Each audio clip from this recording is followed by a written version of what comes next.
எல்லோருக்கும் வணக்கம். எல்லாரும் எப்படி இருக்கீங்க? நாங்கள் ரொம்ப நல்லா இருக்கிறோம். இன்றைக்கி ஒரு ஹெல்த்தியான ரெசிபி பார்க்கலாம். உளுத்தங்கஞ்சி பண்ணுறது எப்படிங்கிறத வாங்க பார்க்கலாம். நம்ம டெய்லி ஆட்டுற இட்லி மாவுலேயே நம்ம உளுத்தங்கஞ்சி பண்ணலாம். இது ஃபுல் அண்ட் ஃபுல் கருப்பு உளுந்தில் பண்ணோம் அப்படின்னா தான் பெனிஃபிட் நமக்கு அதிகம். இப்போ உளுத்த மாவு 2 கரண்டி, கூடவே அரிசி மாவு ஒரு அரை கரண்டி எடுத்துக்கலாம்.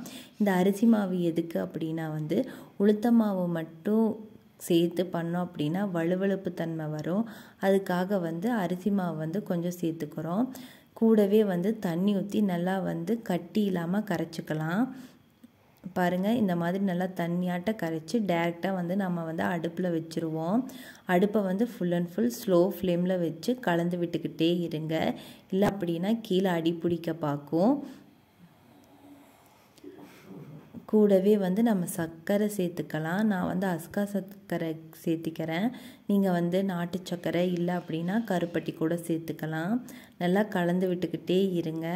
இந்த மாதிரி நுரையெல்லாம் அடங்கினதுக்கப்புறம் கூடவே ஏலக்காய் தூளும் கொஞ்சம் துருவன தேங்காயும் ஆட் பண்ணிவிட்டு ஸ்டவ் ஆஃப் பண்ணிடுங்க. அவ்வளோதாங்க, நமக்கு உளுத்தங்கஞ்சி ரெடி ஆயிடுச்சு.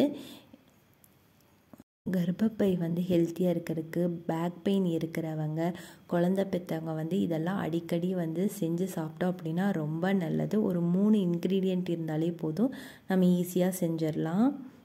இந்த ரெசிபி உங்களுக்கு யூஸ்ஃபுல்லாக இருக்கும்னு நான் நம்புகிறேன். தேங்க்யூ.